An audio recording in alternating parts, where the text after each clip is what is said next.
What's up, YouTube fans?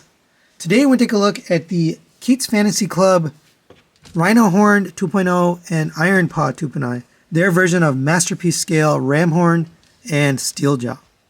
So yes, this is a new design for these characters. They did make these back in the day. I think I reviewed them a long time ago. Can't even remember. But these are new designs, kind of improved. And this was sent to me by G. Tony. Thanks to him for sending this and allowing me to take a look at it.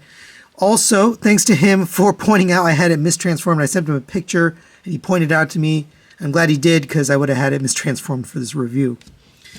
Let's start with Rhinohorn here. He has a nice, what looks like a painted surface. I'm not 100% sure if it's paint injected plastic because it seems to be that same color throughout, or if it's a painted surface. I tend to guess it's a painted injected plastic, but you do have the gunmetal silver here on what we'll see on the legs later on. And then you have the gold here, which we'll also see in the Rhino mode. But overall, not too bad looking at the tape. You do get a cassette cover here. And of course, you can put this in here and close it up and store it. It will fit in the KFC transistor chest. And in case you were wondering, will it fit in the fans toys? Let's find out together. Here's KFC's tape, and the answer is no. It's sacrilege anyway to put KFC into Vans toys, but there you go for information. All right, so let's get this guy transformed into his Rhino mode, and we'll start from the back here. So open up these panels to the outside, and we can fold down this headpiece here. These are going to fold down this way. You can fold the horn forward, hold the ears, fold the ears upwards like that. We're going to take these panels here and we're going to fold down all the feet and the legs. So fold down the rear leg and the front legs. Rear leg, front leg. We're going to take this panel right here. This is going to fold upwards. And we're going to fold these up into the body. There's actually a little slot on the inside of those that ends up being a tab point for this tab right here. Go ahead and rotate this 180 degrees. That's the part that I forgot when I was transforming it the first time. All right, so we're going to fold this up so it kind of makes his body. Bring this down. And there's a little tab point right here, so get it past the tab point, and then it'll click into place right there. All right, make sure you have the ears back and the horn forward, or the horn back as well. Right, so inside here, you're going to tab these two pieces together. And then we're going to take this and fold this down to make his weapon. And we're actually going to flip this around so you end up with the cannons on the front. Same on this side. Flip this around and bring this down. So these parts here are going to flip backwards. So rotate it down, rotate it around. And this is going to basically end up sitting right here and tab in to his butt. So get that tabbed in there. And you can fold the tail out. There is a magnet right here, and that kind of helps hold them together.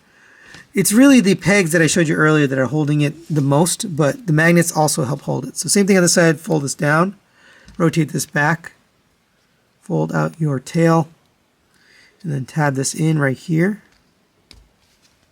And then the magnet helps hold it on the back side a little bit, not a lot. All right, and there is Rhinohorn in his Rhino mode. And it actually looks pretty good. You got the painted toes down here, the chrome gold for the weapons here. Tiny little white paint for the eye right there. There are a lot of rivets on the head. I wish those weren't there because it does kind of detract from the look of the head, and the rivet ends up looking like the eye when there's actually a little white eye right there. Oh, but the horn and the ears look good. And yeah, overall, pretty good looking Rhino mode. I should just take the sticker off, but as far as articulation, the legs will rotate back and forth here on the knee a little bit, back and forth, and then the toe. Same with the rear legs, back and forth on that hip just a little bit. Knee will go back and forth, and then the toe as well. The tail can move as well. You can move this tail all the way down. It is a little bit tight so I'd be careful with it, but it will go all the way down to there and up to there. And for comparison, there it is next to the Fans Toys version of Ramhorn. And you can see different sizes here in the Rhino mode, even though the tape modes are relatively similar. It is a little bit too big to fit in the Fans Toys version of Blaster. But I don't want to spend too much time here because I am going to do a versus on these two, do a full comparison, as well as on the Steeljaw. But I did want to show you how they look together. Definitely different approaches on these two. Alright, now let's take a look at Ironpaw. Here is the tape mode. This one looks like it's not painted, the yellow plastic, but you do have the gunmetal paint here and then the gold, which we'll see more in the lion mode.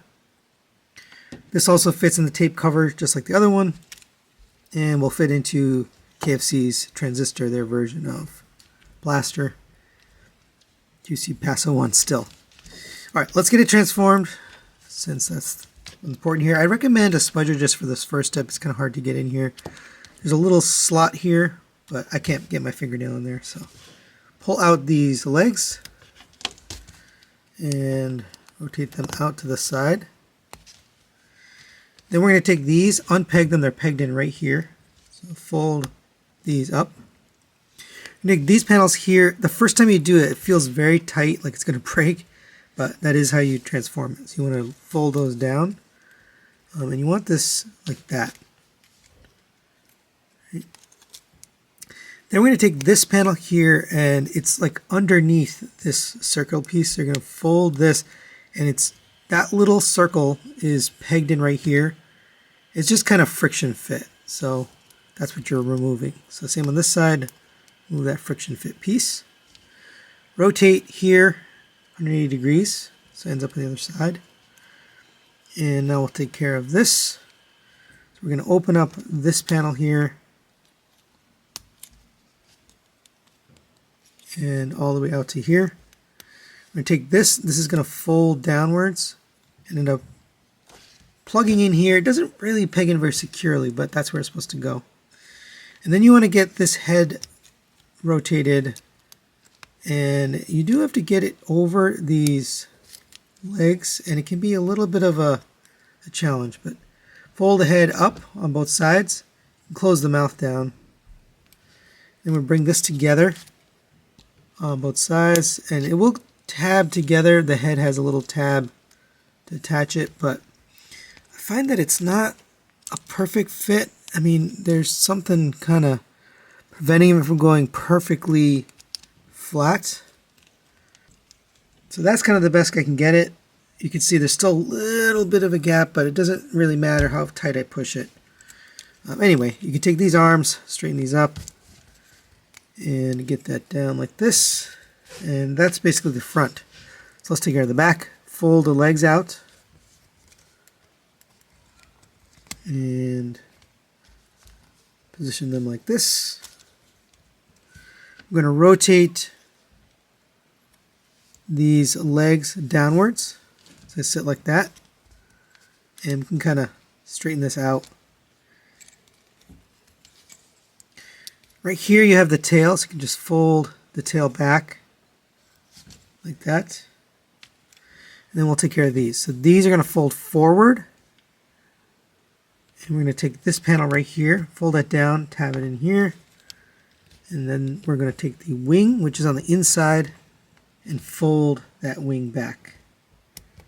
And you can kind of have it whatever position makes sense. I think in the instructions they have it done.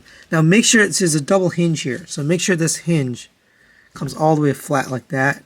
You don't want it sticking up. You want it kind of flattened down. Alright, same on this side. Rotate this, fold down this panel, bring this all the way flat, and then bring the wing back. Alright, and there's Ironpaw in his lion mode. It does look good from the front. I kind of like the white on the eyes and the teeth. But as soon as you come to the side, the proportion's a little bit wonky. I don't know if it's the width or the length of the legs or something. Maybe the body's too wide, but it does look a little strange from the side. From the back, it looks pretty good. You have the tail. The tail is positioned a little bit awkwardly. You do have some articulation. You can open up the mouth. It's pretty tough to open with your fingers, so I recommend, again, a spudger. Hold the head, and then you can open that up. And that looks pretty good. This neck piece can move up and down, and then this head can also move up and down. So you can move the whole box or just the front. The legs can rotate forward and backward here, can go out to the side. You have a rotation here at the knee, forward and backwards, and then the toe as well. Back leg rotates around on this hinge here. Front knee can rotate forward just a little bit, and then the paw can rotate. It gets out of whack pretty easily, so you kind of have to just readjust it. Going to the back, the tail, you can rotate up and down, and then these wings can go up and down. I tend to put them up just a little bit like that, but you can obviously angle it however you like. And for a quick size comparison, there it is next to the Fans Toys version of Steeljaw. And like I mentioned earlier, I'm going to do full verses here, but there they are next to each other.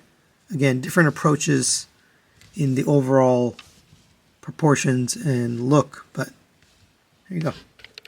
So final recommendations on the KFC Rhinohorn and Ironpaw. And you can see I have them here with the Fans Toys version of Blaster. I'm going to give these guys a 4 out of 5. I'm going to recommend them. I think they're pretty good. I like the Rhino mode. I think it's, you know, nice and beefy. Has some paint on it. Not a big fan of all the rivets there, but overall I think it's a pretty good looking Rhino. The line mode is not my favorite line mode. But I do think it's an improvement over the previous KFC. Now, whether these are better than the Fans Toys version, I'm going to have to wait until all the verses to answer that question. But as far as compared to their previous, the 1.0 version, I definitely think this is an upgrade. So if you have the KFC tapes and KFC transistor and you're considering purchasing these to upgrade, I do think it's worth it. I think they're a nice upgrade compared to the other tapes that they made of these guys.